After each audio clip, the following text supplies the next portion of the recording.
Hello everyone that's new to SmartSuite library, and in particular welcome to people contemplating SmartSuite library, the most innovative, feature rich, easy to use, and definitely the most cost effective, all-inclusive library system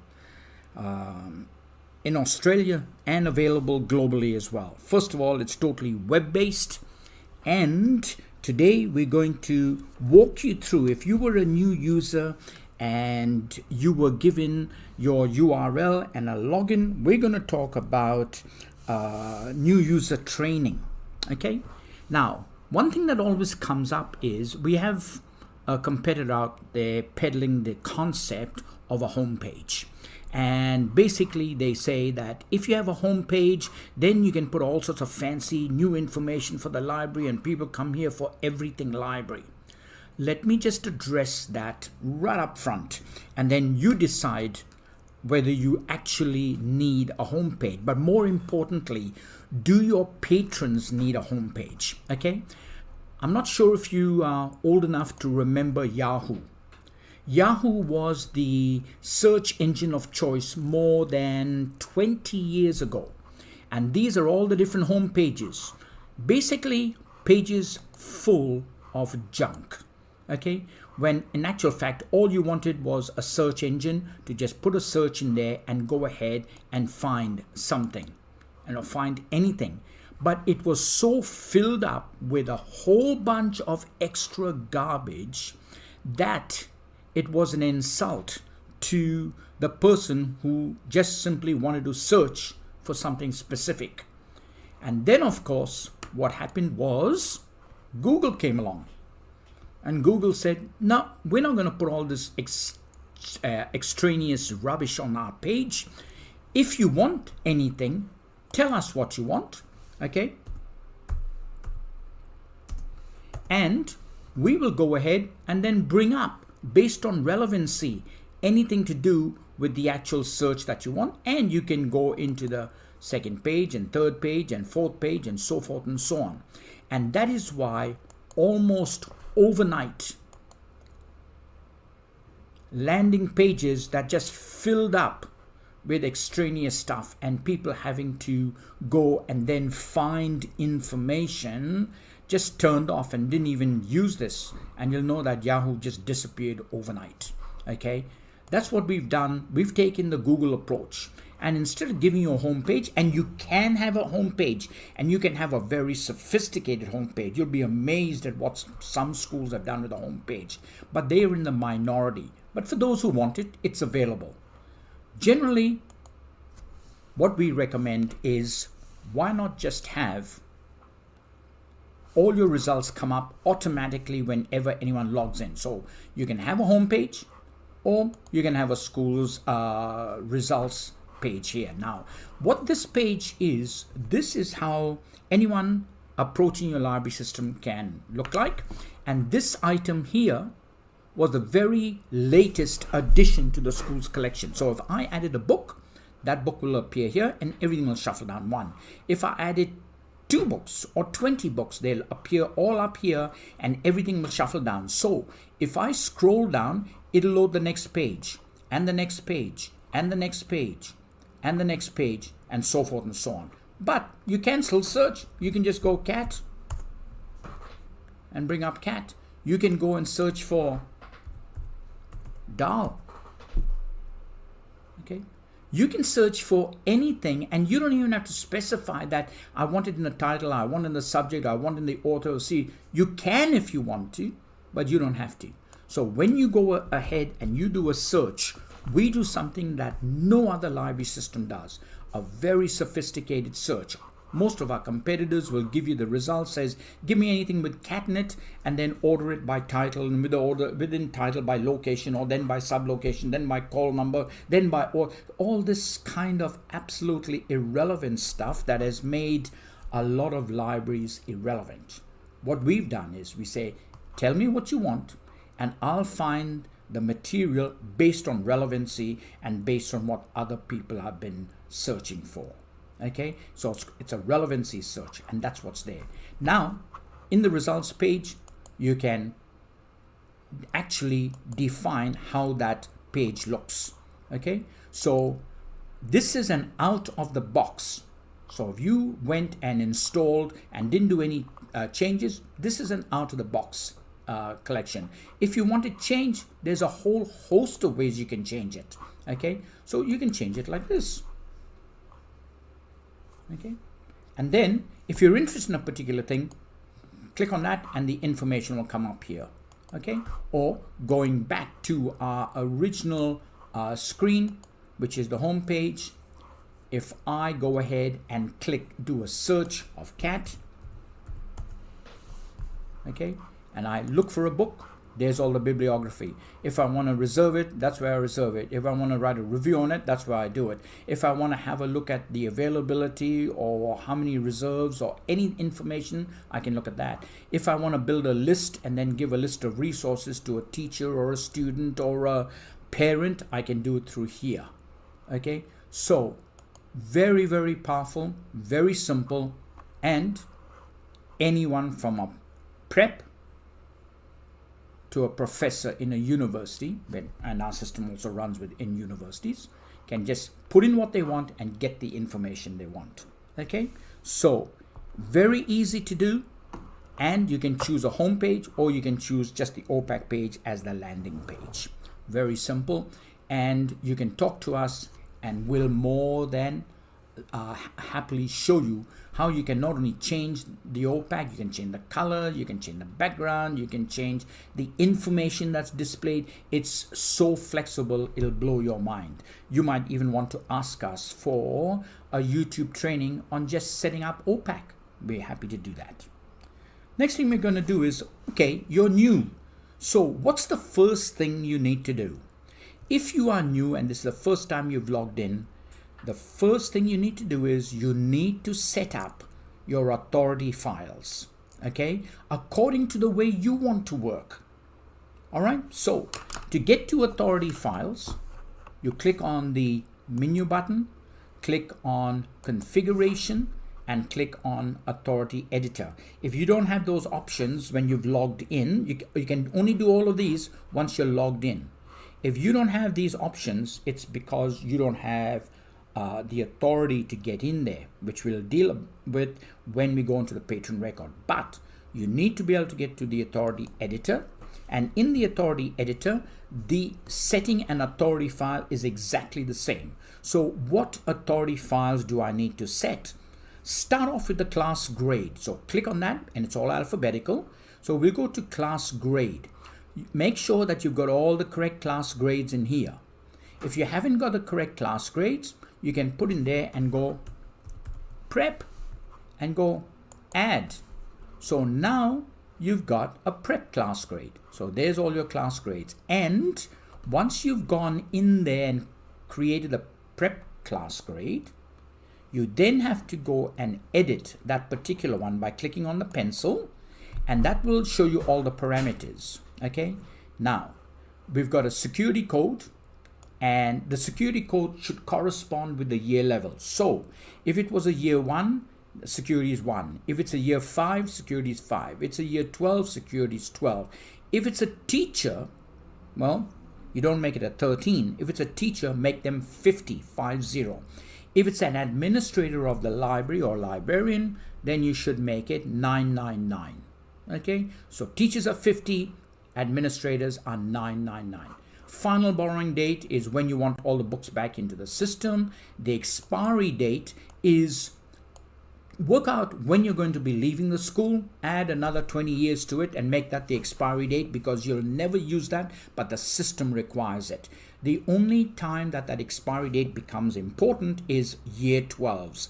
Year 12s don't come back to school after the 15th of July. So you would say, I want these year 12s to be expired on the 15th of July. So if someone's still hanging around the school on the 16th of July and they come to the library to borrow books, you know they're not coming back. You're going to lose those books. So automatically the circulation will say, don't lend it to Michael. He's expired. and you can override that at circulation time, but that's what it's used for. Okay, so for most people it's irrelevant, so give it at least another 20 years after your retirement date, and then you never have to worry. Just set it for year 12. The loan limit, how many books they can borrow. The loan period, how many days they can borrow it for. If you allow them to renew their overdues on the web, they can renew their overdue once. Or you can say, no, they can renew it 3 times without bringing it back into the school. That's what that's for. If they renew it, how many days can they renew it for? That's what that is. If I allow them to do reservations on the web from home or wherever, they can reserve only 2 books at a time. Can they have multiple copies of the same book? Should always be no, except for teachers. Teachers can have multiple copies of the same book. Now, patron override, what does that mean? Patron override means that if they can have a book for 300 days, you should only do it for the teachers. So the teacher can override and borrow that book for 300 days. However, if the book was a 7-day loan period and it was a student and you said loan period of 14 days or 300 days, they can only have it for the 7 days according to the book. However, if I say no, but the patron is a teacher, so therefore they can override, that's what that's for. Okay. Now, you need to set those parameters up for every class grade on the system. The next authority you need to also enter is the homerooms. So click on the homerooms and you'll just put in the name of the homeroom and that's it. What other information is there for the homeroom? Nothing. We just need the name and that's all there is to it. Okay. The next thing that you need to do is you need to go in and put in all your locations. So if you go down to your locations, this is where whenever you're cataloging a book, it'll ask you what location is it going in. So you can put in your locations there. Any other additional information about the location? No, we just need to have the name so people can choose a location in the cataloging area. So that's another authority entry. What other authority entry you need to enter is the sublocation. The sublocation is, the location is the library, but the sublocation is the fiction collection. Okay, the location is the library, the sublocation is the teacher's reference collection. That's entirely up to you. Some people do it the other way. The location is the fiction collection in the library as a sublocation, or the sublocation is the A3 classroom or the staff room. It's up to you. And if you don't want to use any, just put an NA for not applicable. It's a good idea to subdivide the collection into locations and then sublocations within that. So that's the next authority entry. The next authority entry, which is very, very important before you start using the system, is the loan type. The loan type is daily, fortnightly. So, okay, I've got another one here called Term 1 loan. Okay, and that's it. So it's a Term 1 loan. So what are the parameters in the term in those areas is how many days they can borrow it for. So if I say the Term 1 loan is actually 100 days, okay, I can then turn and say yes, but in Term 1 for 2021, okay, the final borrowing date for Term 1 is the 17th of March. So if you come to borrow a book on the 1st of February, it'll calculate 100 days, except it'll then say, yes, but that 100 days exceeds that. So the final borrowing date, I have to cut it back to the 17th. That's what that's for. Okay. And then you can just go save. And that's what you need to do for all your loan types. Okay. The next authority entry is the renewal types. Okay. So if you go down here and you'll go renewal type, and again, that's exactly the same. You can put in your renewal type, and once you put in, you click on there, okay, it is 14 days, and you can put in the final borrowing date. So if you renew it, yes, I can renew it for 14 days. However, it cannot exceed this particular date. And you can just click that pencil and edit the final borrowing date if you wanted to, and then click save. All right. So that's the renewal type. The last thing that you want to do with all your authority entries before you start using the system is if you're a TV for education user, this becomes very important. And in here, you want to go all the way down and video default security. Okay. Now, basically what this is saying is that if a teacher adds an M-rated video, what year level can watch M-rated videos? So that's saying year 10s. If a teacher adds an MA video, then it's only for staff members because that's a security of 50. If it's a PG, then you have to be at least a year 6 to be able to watch it. If it's a G, anyone can watch it.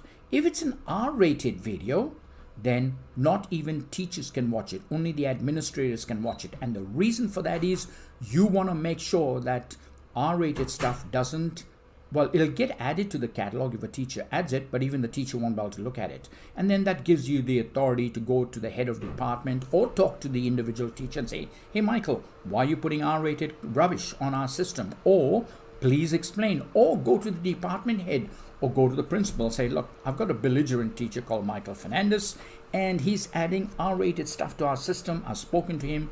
You need to address that with him. So that's what that is for. Whenever content from TV for Education is added, there's a safeguard that only certain year levels, and you can change that. So if you say no, the M's, it's okay for year 9s. Okay, so year 9s can have that, and by default, and the MAs, it's all right for year 12s. Now, bearing in mind, okay, no matter what you set, if you set that MAs was teachers only, M's were teachers only, the teacher can override an individual item for a particular group for a particular period of time. So there's nothing stopping you from making it 50s and 50s, which is only teachers, and say to the teachers, I don't want it hanging on my system, just carte blanche for year 9s and above. I'm going to make it 50, but you can go ahead and take that video and distribute it. But you're responsible because the system will track who you've done it for. Okay, so that's authority file. So once you've done that, the next thing we need to do is, before you start using the system, we now need to put in the SKIS username and password so you can SKIS catalog. And the way you would do it is you'll go to your menu, you'll come down to catalog, and you'll go into global catalog. When you go into global catalog, this is where you will tell the system what your SKIS username and password is. You only ever do it once. And then once it's in there, you never touch it again. So that's your SKIS cataloging, which we'll deal with later. But to put the parameters in, where it says configuration, there is an up arrow. Click on the up arrow and it says Z3950 database. You click on that, and in where it says SKIS, you'll put in your SKIS username. Then you'll go into your password and you'll type in your password, which you'll never see, okay, because it's encrypted. And then you'll go save or update. And that's how the system knows what to do when it approaches SKIS. The last parameter before you can use the system is setting up default spine labels, and you do it in the SKIS program. So if you need to set up your default spine label that you use, again, come down to the configuration, go across to the up arrow, click on that, and you'll go to default spine label. When you click on default spine label, it says, what is your default spine label? So you can go ahead and say my default spine label is one of these, okay? And if it's not here, tell us what it is, because if we've done a spine label for that, we'll put it in there for you. Then all you do is you click that and then you go save. And that's set.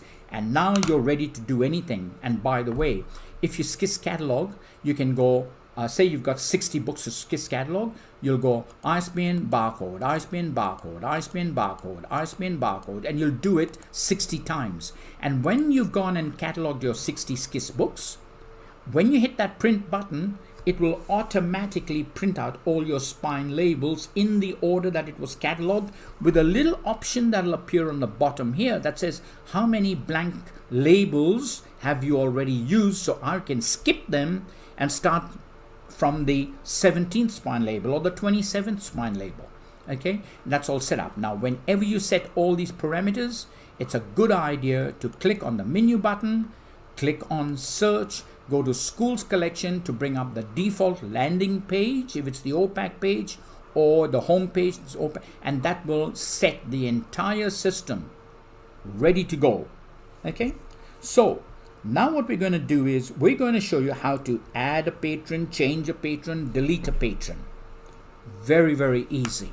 You click on menu and you'll click on patron and you click on patron management. Whenever you click on patron management, it will always bring up your record that you've logged in. I'm logged in as lib, that's why it brought up lib. And you go, but I don't want to touch lib. That's okay. So click on find and type in Smith. Okay, and it'll bring up all the Smiths. So click on the Smith that you want, and now you can go ahead and change their information. Okay, and if you want to delete a patron, bring them up and then go delete, and then you'll click the delete button. Okay, now let me just bring up another patron over here, and let me see who I can find. That's a good patron here. So I've got Abby in there. Now, if you wanted to put a patron in, you'll need to give them a barcode. Okay, then you need to give them a surname, a first name. Oh, that's already used. So let me just give them another. Okay, so that's my name. You need to give them a first name, a surname, a class grade, and a homeroom. And then you'll say that this particular patron, by default, whenever you create a patron on the system, they will be as a student. Okay, so we'll say they are in year 8 and homeroom, they are in that homeroom, and then you can just go save. So you can set up a patron that way. What you can also do is you can do this. You can say, all right, I've got their admin number as their barcode, and I'm going to also give them a username. Okay, Control C, and I'm going to paste that as their username, full stop. It can be anything, but I'm just going to recommend something for you to consider. So you can create a username made up of their first name, full stop, surname. If you do, and when you save that, what's going to happen, Abby can log in with their barcode, or they can log in with their username, or they can log in with this. Okay, so Abby has 3 ways to log into the system, and it is going to ask them for a password. So you do need to give her a password. You go change password, and the password is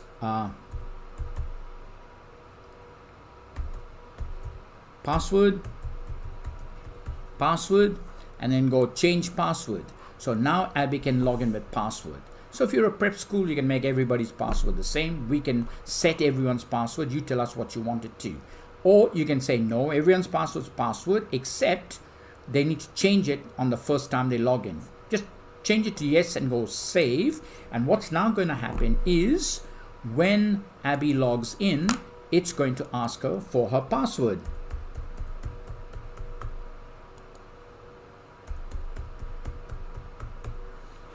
Okay, and that's how they log in. If Abby was a teacher, all you need to do is get rid of the student role and make sure that you've got her down as a teacher. If you set her as a teacher and save that, when they log in, they'll get the TV, but they will not get all the library functions. They'll just get that and the TV for education, so they can add content. Okay, and you can click email the login.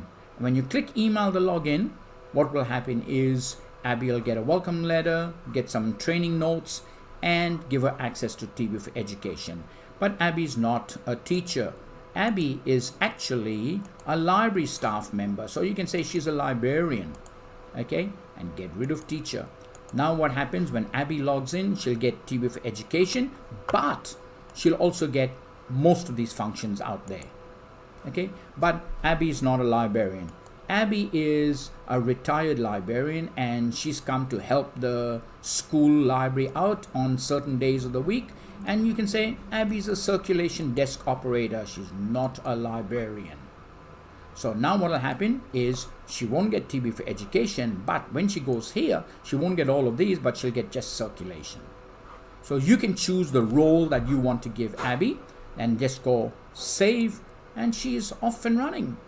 So you can add a new patron, delete a patron, do whatever you like in the system, and that's how the system runs, okay, for patrons. All right, we're now going to go into cataloging. I want to catalog a book. So to catalog a book, you go to menu, you go down to catalog, and you go to catalog. And it, just like the patron record brought you up a patron that you were logged in, the catalog will bring up the last book that you were working on, and you can go, no, I want to add a new record. So you just go new, and that'll bring up the record for you. Or you can go find, if you want to fix a particular record, and you type in the search, and it'll come up with all the books, and you go, yeah, Matthew Flinders Cat, that's the one I wanted, okay? And what can happen in here is you can then go and say, let's check the author, let's check the illustrator, let's check the subjects, let's check the series, let's check the editor, let's check the publisher. And you can go and change anything you like in here, except you go, but that's not the order. I don't do the basic, then I do additional title, then I do author, illustrator, subject. I want to change that. So if you want to change the order of what that screen looks like, click on that settings, and you can move anything around, and then just hit the save button, and that'll save it, okay? So to work on an existing record, use the find. If you want to add a new record, just click on new, and it says okay, and what it'll do is give you a blank screen. You just fill in the information that you want, okay? And then click save at the end. That's all there is to adding a new record. However, if you've got an ISBN number for the book, why don't you just paste the ISBN number? It's still new, but you notice I haven't filled anything in. I've got none of this information, all blank, okay? But I've gone in here, I just put in the ISBN number, and if I hit that Wi-Fi button, guess what happens? It says it's now been successfully imported from SKIS, and I go, is it? Okay, and there it is. It's added all the information, okay? So there's the author, there's the subjects. Is there series? No series. Is there notes? No, yeah, just Viking in the notes. Is there a genre? Oh, Australian stories. So it will fill in everything by just putting that ISBN number and hitting that button. And now all you do is you go to the copy area, and you zap in your barcode, zap in your availability, the location, the sublocation, the loan period, renewal period, and go save. You go, yeah, but I want to put in the price. Yep, so expand that plus button, okay? And you can put in the cost, you can put in the cost center, you can put in the supplier, anything to do with that, you can put that in there, okay? And then you can go save. And that's how simple it is to catalog a book using original cataloging, or finding the book and then go delete title. Now, be careful. So let me just go back to the very first record in my collection. It says, are you sure you want to leave that? So there, 100 people. If I go delete title and I put yes and confirm the deletion, it's going to delete that entire record. Danger. Because if you've got multiple copies and you actually only want to delete this, it's going to delete everything, including all these copies. That's what delete title means. But if you want to delete just this one, expand that and now go delete, and it'll delete just that one, okay? And by the way, if this was a laptop, why not click on the asset button for that particular copy and put in all the information about that asset, okay? And you can, if it's been repaired, why not put a maintenance record in there? And if it's a box of books, why don't you build a kit out of it? So you can do a lot in that copy area, okay? So that's all about original cataloging. But now we come to SKIS. How do I SKIS catalog? Well, I showed you how to do just one book, okay? And if you got 3 books or 5 books, there's nothing stopping you from going new, zap in your ISBN number, click on that button, the record's been imported, and then just go into the copy, put in the barcode, location, sublocation, save, and then go back into new, okay? Sorry. Go back into new, put in the ISBN number, and do the same thing, and the same thing, and same thing. Long-winded way. But if you want to SKIS catalog, much faster to go here, go to catalog, and instead of catalog, go to global catalog. And what you would do here is that you'll put in the location, the sublog, all that information about the copy. You put that in here, and then you will go ISBN and barcode. The next ISBN and barcode. And then you'll go the next ISBN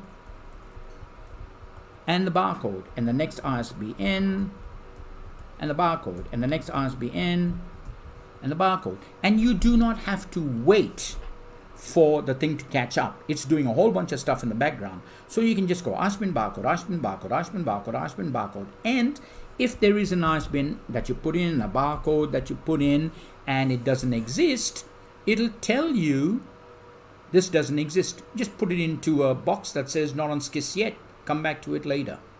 Okay? And that's all there is to SCIS cataloging. And if you want to print your spine label, because you've already set up the default spine label, you just go print, and it will print your spine labels in the order that you enter them in. And you go, I want to start printing at label 17. Okay? And then just go generate. And that'll print from the 18th one. You left 17 blanks. Okay? If you want to circulate, now that you've set up everything, menu, circulation, and play around to your heart's content. So you enter the patron barcode, then the item, next patron barcode, item. If you don't know the patron barcode, put in the first character of their name, or put in Scott, or put in Mike, or whatever, and any reason will come up here. You can override, and then their name will come up, their record will come up, their photo will come up if you got it, and then just zap in the barcode. Or you can just go Smith, and you can go John Smith, and if they got overdues or anything, I'll tell you. Okay, so there's a loan. All the red are overdues, and this one over here, that is a book that they claim they returned. Say, I can't lend it to you because you got Matthew Flinders' cat. He says, no, I returned it. I put it on the shelf. If you accept that, put a tick in there and just go, he claimed he returned it. Put in any message you like. Go okay. And now all of a sudden, so he's got 2 claim returns. Okay. And now he can borrow another book. But every time you call him up, it's going to tell you that these books, he claimed he returned it. Don't believe him anymore. That's up to you. Okay, if you want to return books, just click on return, zap in all the barcodes of the books, and that's how you return stuff. Okay, if you want to do a loan for this particular person, and you say, look, I can't because loan you any books because you got overdues. Can I have a notice, a print of my overdues? You can go, absolutely. So you go, please choose, and you want an overdue items list. Just click on that menu. And what will happen is it'll bring up the overdues. There they are. And you can go print. Or you can say, how about I send that to your mom? Yes, please. So just click on the email, put on the subject, Dear Mrs. Smith, can you please chase up the following books of your child and who you're going to send it to. So put in the email address of the mom and just go send. And that's all there is to emailing or producing that list. Okay. If the child is leaving and not coming back, you want to do a list of all his current loans. Instead of overdue items, just choose current loans, not loan history, current loans. When you click that, exactly the same, it'll bring up all their current loans on the system, and you can print or email the items. Okay. Now, the last thing we're going to do is, well, I've got all the system. I haven't sent any overdues out. I need to send overdues. Easy as anything. Click on the menu button, click on reports, and I would encourage you to please play with as many reports as you like. You will not waste time, you will not waste paper, you will not waste resources, and it'll teach you a heck of a lot. So I'm just going to do one kind of report, which is overdues. So click on reports and overdues. So click on overdues, and overdues by homeroom, because I'm going to send the reports to the teacher. I can do it by patron, by classification, but I'm going to do it by homeroom or by classification, because we don't use homerooms in our school. We only use classification. So click on classification and go open. and it says choose your class grade. Well, I'm going to choose my year 12s. There it is, year 12. Just click out of there and it'll show you year 12. And you can go generate. And there's my year 12 reports. Okay. Now you can say, oh, that's my Patron, Oliver Boo, Mike Scott, John Smith. I want to send this to the year 12 teacher. So you can print it, but every report can be emailed. So you just go email and you put in the email teacher's email address, and you can go, Jack, please chase these overdues for me. And then you just go send now. And if you click here, it'll confirm that. Okay. However, you can say, you know what?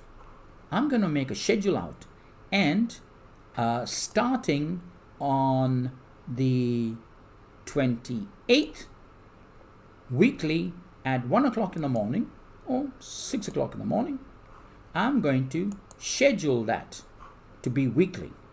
So once you've done that, you never ever have to send the overdue for year 12s to the overdue teacher, because they'll get it automatically by email. Okay. So if you can do that by year 12, why can't I send a nice letter to all my students that have overdue, and why can't it be automatic? You will be amazed at how much you can automatically set up, so you can spend your time as a true professional librarian building your collection and making your collection more discoverable by tagging information on the system. But that's a more advanced session. Okay, so I hope you've enjoyed this. I hope you've learned a lot, and I hope you feel that I can just log in and go ahead and do whatever I need to do. Thank you very much for the opportunity to do new user training in SmartSuite Library.